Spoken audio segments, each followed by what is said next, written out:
Welcome back to Let's Learn Academy. I am Ashika Panikar with you and we were studying electricity. So this is part 2. So far we have been studying about electric current, electric charge, then we studied about electric potential, potential difference. So today we shall be studying Ohm's law. Ohm was a German physicist and Ohm's law is considered to be a revolutionary discovery or an invention you can say in the field of electricity. जो German scientist थे George Simon ओम उन्होंने एक experiment किया था। Experiment में जैसे आप circuit diagram देख सकते हैं, ऐसा कुछ विचित्र सा उन्होंने सर्किट अरेंज किया था। और उन्होंने क्या किया, एक बैटरी के जगह पे उन्होंने रियोस्टैट यूज़ किया। रियोस्टैट क्या होता है, बैटरी अगर आप लगा रहे हैं तो रियोस्टैट उस बैटरी की वोल्टेज को कम ज़्यादा करने में बेसिकली एडजस्ट करने में काम आता है। तो जो डायग्राम में आप आर देख रहे हैं वो वैसे रेजिस्टेंस का सिंबल है। रेजिस्टेंस मतलब करंट रोकने की शक्ति।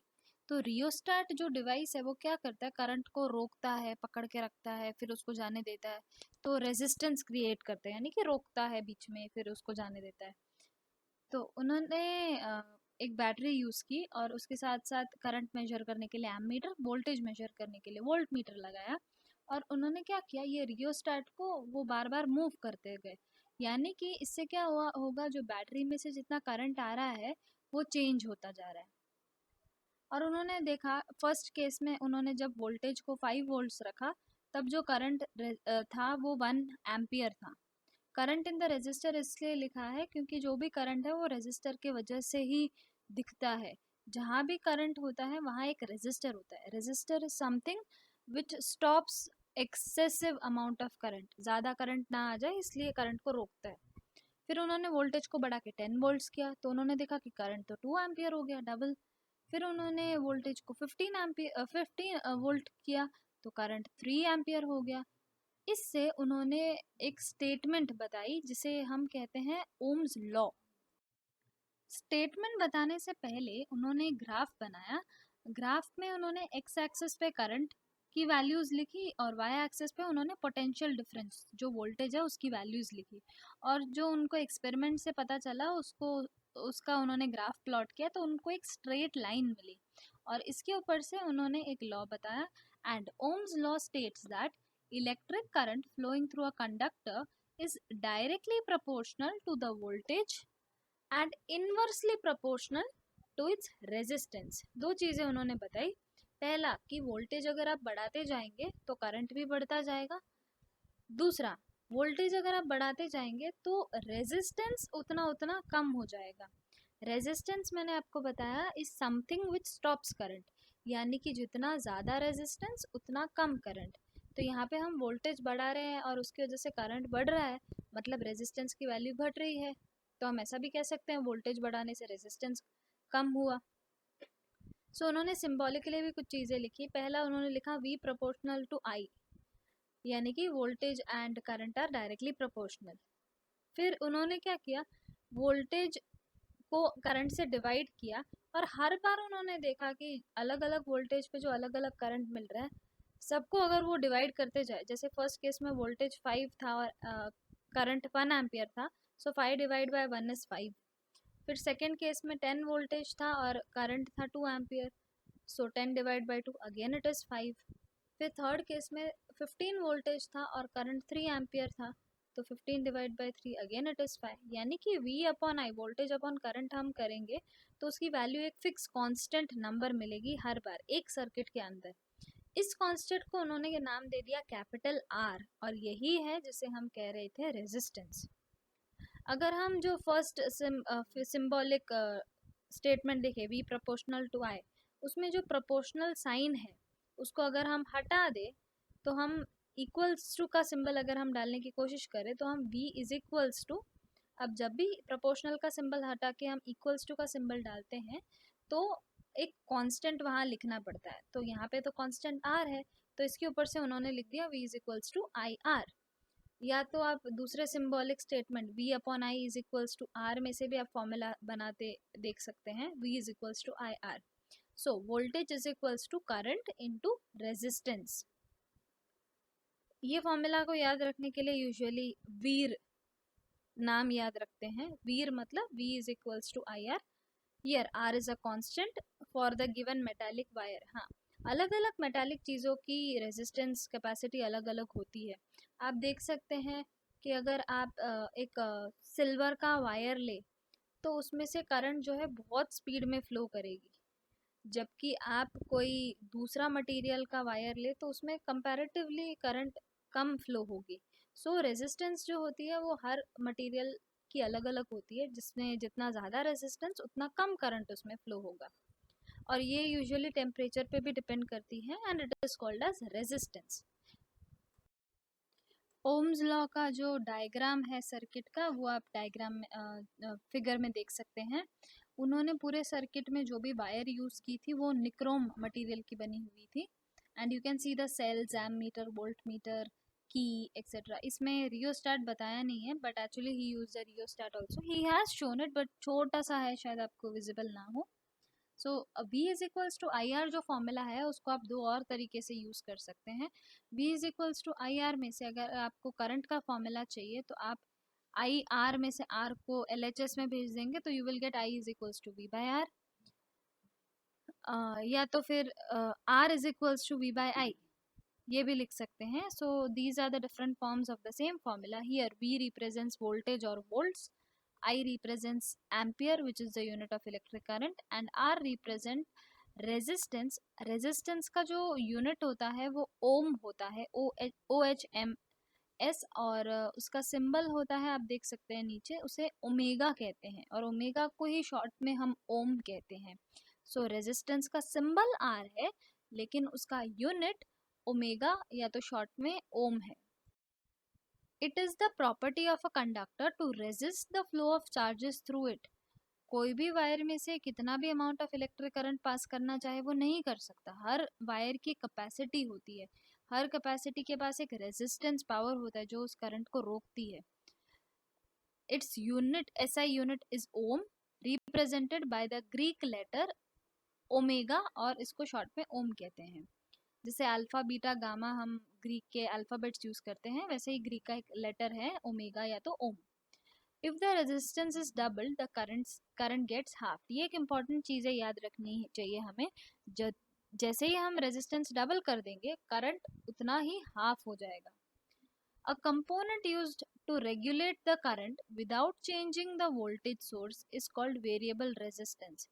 सपोज हम बैटरी फिक्स्ड एक यूज़ कर रहे हैं, अब हम चाहते हैं कि ये बैटरी में से जो भी वोल्टेज है वो हम कम ज़्यादा करें या बढ़ाए या घटाए, तो उसके लिए एक एडिशनल एक कंपोनेंट, एक छोटा सा डिवाइस हम यूज़ कर सकते हैं, जो आप नीचे डायग्राम में देख सकते हैं। उसे कहते हैं वेरिएबल रेजिस्टर या तो वेरिएबल रेजिस्टेंस भी कहते हैं।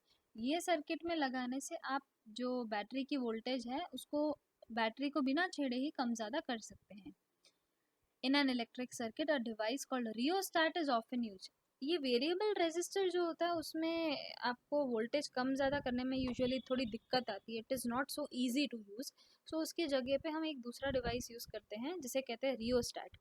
उसके डायग्राम में आप देख सकते हो ऊपर एक हैंडल टाइप एक थिंग होता है, उसको आप जैसे ही मूव करते हैं तो जो रेजिस्टेंस है वो कम ज़्यादा होता है। रेजिस्टेंस कम ज़्यादा होने का मतलब क्या हुआ कि इलेक्ट्रिक करंट उतना ही ज़्यादा या कम हम कर सकते हैं। इलेक्ट्रिक रेजिस्टेंस जो होते हैं वो दिखने में कुछ इस तरीके से ब्लूइश कलर के होते हैं। अगर आप कोई भी इलेक्ट्रिकल कंपोनेंट या इलेक्ट्रिकल डिवाइस देखेंगे उसमें ऐसे कुछ छोटी छोटी ब्लू कलर की सिलेंडर टाइप थिंग होगी, वो एक्चुअली इनबिल्ट रेजिस्टेंस या इनबिल्ट रेजिस्टर्स होते ही हैं, उसको आप चेंज नहीं कर सकते। अगर आपको रेजिस्टेंस कम ज़्यादा करना है या चेंज करना है तो आप इन दोनों में से, यानी कि वेरिएबल रेजिस्टर या रियोस्टैट, दोनों में से कोई भी एक चीज़ यूज़ कर सकते हैं। और मेजॉरिटी यूजुअली रियोस्टैट का इस्तेमाल हम करते हैं because it's easy to use. Factors on which the resistance of the conductor depends. Now this is one of my favorite topics in this chapter. I hope it would be easy for you also. Resistance जो होती है किसी भी चीज़ की वो तीन चीज़ पे depend करती है, और रेजिस्टेंस ऑब्वियसली कंडक्टर की होती है, इंसुलेटर की तो बात ही नहीं कर रहे हैं हम, क्योंकि electricity flows only through a conductor. So resistance of a conductor depends on three things. First, length, मतलब अगर आप वायर की बात करें तो वायर कितनी लंबी है उस पर डिपेंड करता है रेजिस्टेंस. जितनी लंबी वायर होगी उतनी ही ज़्यादा रेजिस्टेंस होगी उसकी. Second, on it's area of cross section. Cross section area मतलब आप किसी भी चीज़ को बीच से काटे. फॉर एग्जाम्पल आप एक सिलेंडर को बीच से काटे तो जो सर्कुलर पोर्शन होता है उसको हम क्रॉस सेक्शन एरिया बोलते हैं. उस पर भी डिपेंड करता है. And third thing, on the nature of its material, कि कौन सा मटेरियल यूज़ कर रहे हैं आप, उस पर भी रेजिस्टेंस डिपेंड करता है. इसको सिम्बॉलिकली देखते हैं तो जल्दी याद रह जाएगा. फर्स्ट पॉइंट हमने देखा था resistance is dependent on length, so we can write R proportional to L. Second हमने देखा था it is dependent on area of cross section. अब रेजिस्टेंस जो होता है वो एरिया से डायरेक्टली नहीं, इनवर्सली डिपेंडेंट होता है. जितना ज़्यादा एरिया उतना कम रेजिस्टेंस होता है, ये आपको याद रखनी है. So R is proportional to 1/a या तो R is inversely proportional to area.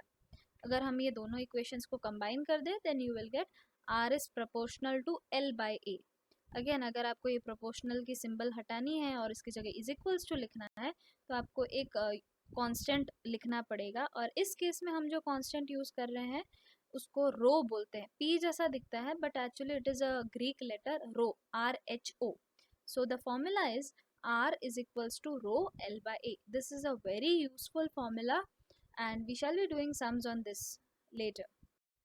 Where rho, RHO, is a constant of proportionality, क्योंकि हम proportionality के symbol को हटा के is equals to में convert करने के लिए हम इसका इस्तेमाल कर रहे हैं.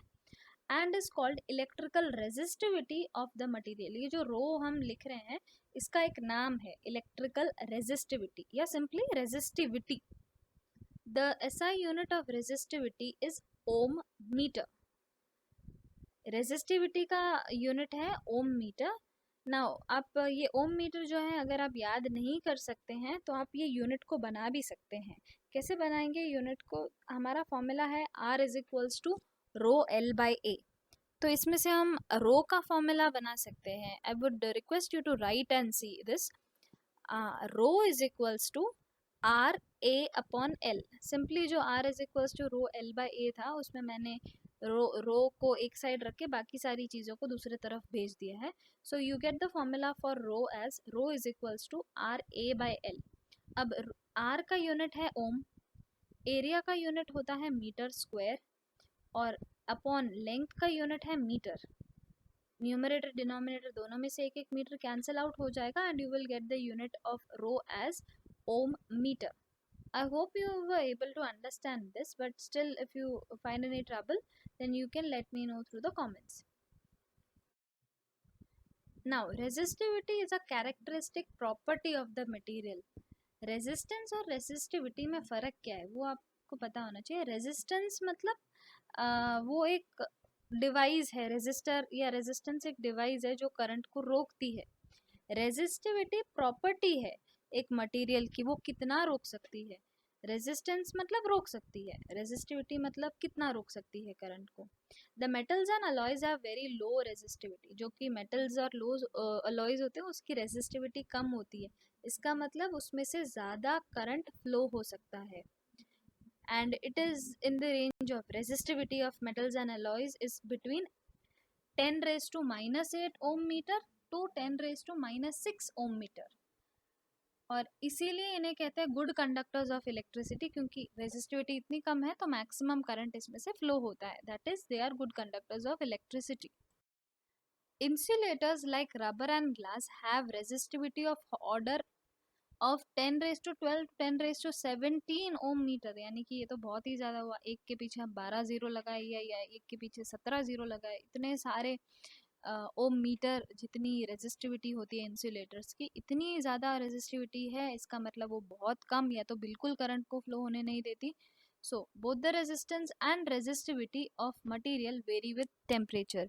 रेजिस्टेंस हो या रेजिस्टिविटी हो, दोनों टेम्परेचर के साथ वेरी करती है. Again I repeat, resistance is कि वो कोई मटेरियल करंट को रोक सकती है या नहीं रोक सकती, एंड रेजिस्टिविटी इज कि वो करंट को कितना रोक सकती है. इंसुलेटर्स में रेजिस्टिविटी हाई होती है, यानी कि वो करंट को बिल्कुल ही फ्लो नहीं करने देती है, so they are called bad conductors of electricity also.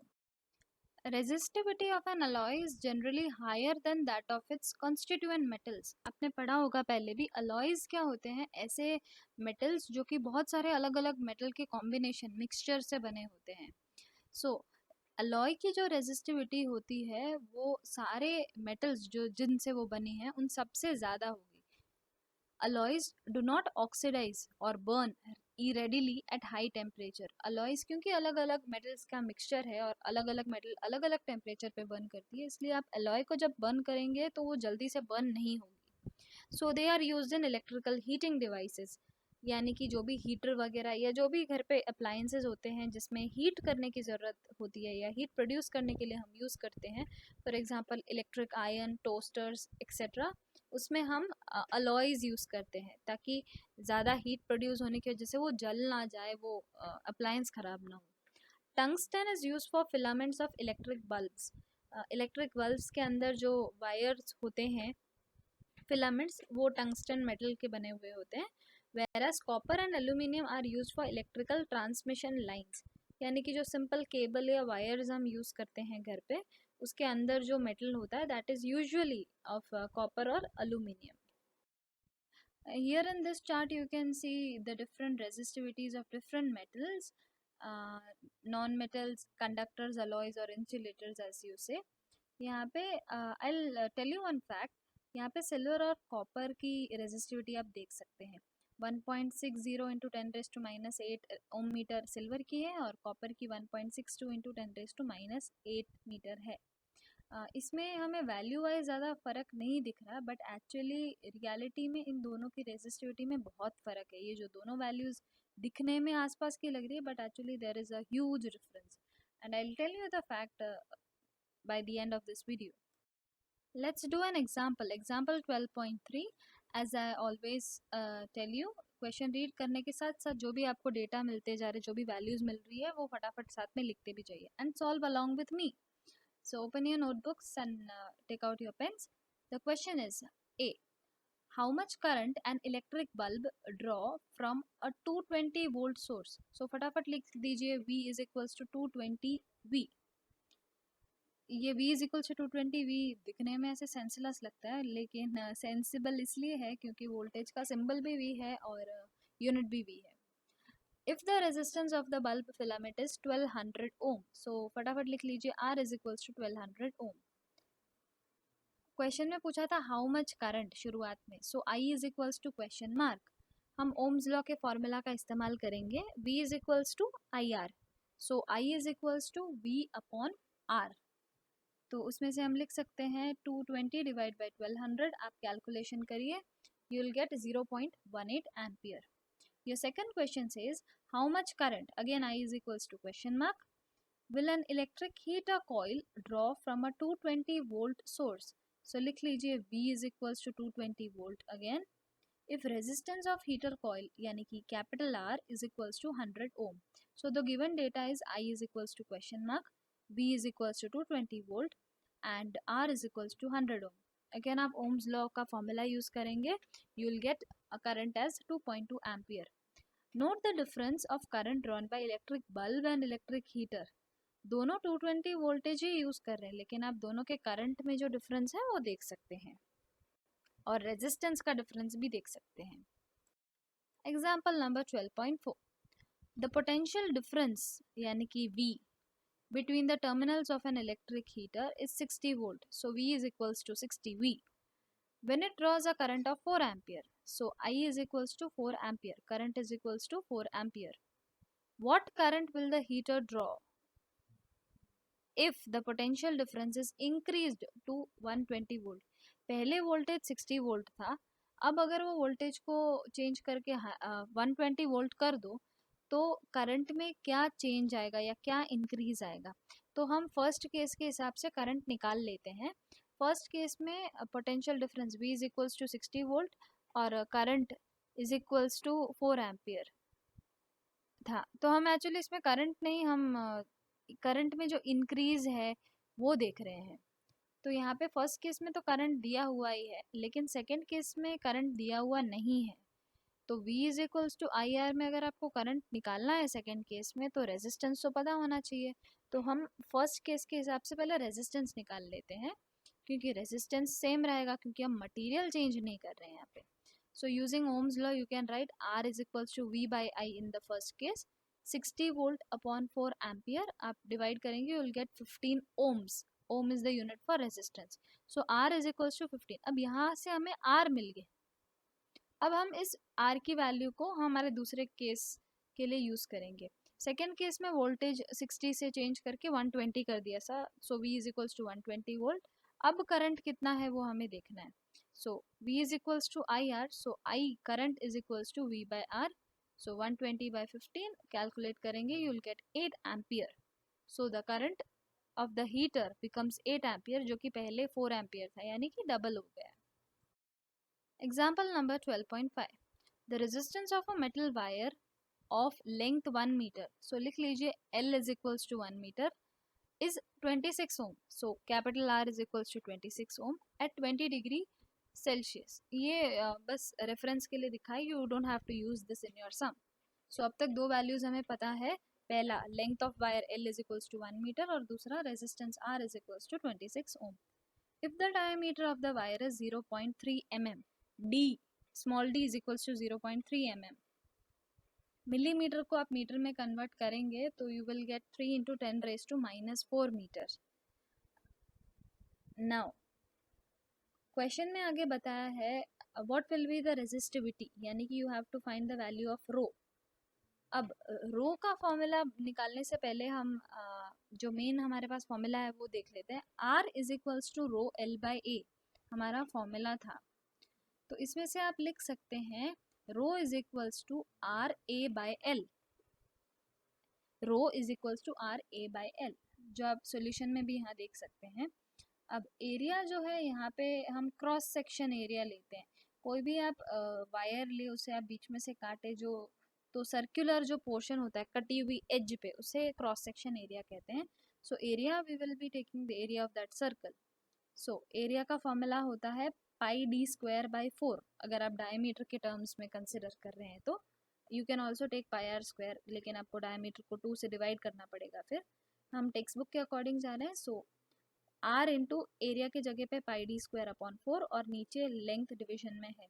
आप ये सारे वैल्यूज़ यहाँ पे पुट करके कैलकुलेट करेंगे तो आपको रो की वैल्यू मिलेगी 1.84 into 10 raise to -8 ohm meter. So this is the resistivity. You can try solving this and let me know if you are not able to get this value. Moving to example number 12.6. A 4 ohm resistance wire is doubled on it. Doubled on it मतलब उसको मोड़ के double कर दिया है। Resistance R is equals to 4 ohm. Calculate the new resistance. अगर एक wire को हम डबल कर दें मोड़ के, तो उसका रेजिस्टेंस क्या हो जाएगा। पहले वाले केस में सिंपली उसका रेजिस्टेंस जो है वो 4 ओम है। When a wire is doubled, its length would become half and the area of cross section would become double. That is, length of wire जो पहले L था अब हो जाएगा L by 2 और एरिया जो पहले A था वो अब हो जाएगा 2A। अब हमारा यूजुअल जो फॉर्मूला है वो ये है, R is equals to rho L by A। अब जब हमने डबल कर दिया है तो L की जगह L by 2 लिखना पड़ेगा और एरिया की जगह 2A लिखना पड़ेगा। अब अगर आप ये R1 इससे मेंशन करें न्यू रेजिस्टेंस को, so R1 is equals to rho L by 2 upon 2A। अगर आप रेशियो निकालें, R1 अपॉन R की रेशियो निकालें, तो आप देख सकते हैं जो दोनों फॉर्मूला है उसको आपको डिवाइड करना पड़ेगा, जिसमें से रो कैंसिल आउट हो जाएगा, लेंथ भी कैंसिल आउट हो जाएगा, एरिया भी कैंसिल आउट हो जाएगा। बस जो न्यूमरेटर में 2 है वो नीचे डिवाइड हो जाएगा and it will be 1/4। So R1 upon R is equals to 1/4, तो आप ऐसे भी समझ सकते हैं R1 is equals to R/4। R इज एक्चुअली 4 ओम क्वेश्चन में दिया है, सो 4/4 दैट इज 1 ओम। तो यहाँ से हमें R1 न्यू रेजिस्टेंस की वैल्यू मिल गई है 1 ओम। So hope it was fun solving all the sums. Now as I said, a fact for you is हमने एक चार्ट देखा था जिसमें हमने रेजिस्टिविटी देखी थी कॉपर और सिल्वर की। वैल्यूज़ दिखने में हमें ज़्यादा डिफरेंट नहीं लगी, लेकिन एक्चुअल में वो वैल्यूज़ में बहुत ज़्यादा अंतर है। जो 1.60 है या 1.62 है वो तो डिफरेंट नहीं है, ज़्यादा डिफरेंस नहीं, लेकिन उसके पीछे जो 10⁻⁻18 है ना, वो ऐसी शैतान चीज़ है जो दोनों की वैल्यूज़ में बहुत डिफरेंस क्रिएट करती है। सो द थिंग इज़ कि अगर आपको मालूम होगा आपके घर पे जो भी वायर्स या केबल्स यूज़ किए जाते हैं वो कॉपर के होते हैं, अंदर जो वायर होती है वो कॉपर की बनी होती है। अगर हम उस कॉपर वायर को चेंज कर दे सिल्वर वायर से, सिल्वर के वायर से अगर हम उसको चेंज कर दे, तो आपके घर पे जो इलेक्ट्रिसिटी बिल आएगा वो ना के बराबर होगा, बिल्कुल कम, बिल्कुल very very less. The reason is क्योंकि सिल्वर जो मेटल है उसकी रेजिस्टिविटी कम है, कम होने की वजह से वो मैक्सिमम इलेक्ट्रिक करंट तुमको देगा, और कॉस्ट जो होगी वो बहुत मिनिमम आएगी क्योंकि मैक्सिमम करंट यूं का यूं ऐसे ही फ्लो हो जाएगा। But the thing is silver जो मेटल है उसकी कॉस्ट कॉपर के कंपैरिजन में इतनी ज़्यादा है कि अगर आप सिल्वर वायर लगाने जाए तो वो इतनी महंगी पड़ेगी कि इससे अच्छा तो यही है भाई, कॉपर वाला वायर यूज़ कर लो और जो भी बिल आ रहा है वो भर लो। So that was it. See you in the next video with another topic.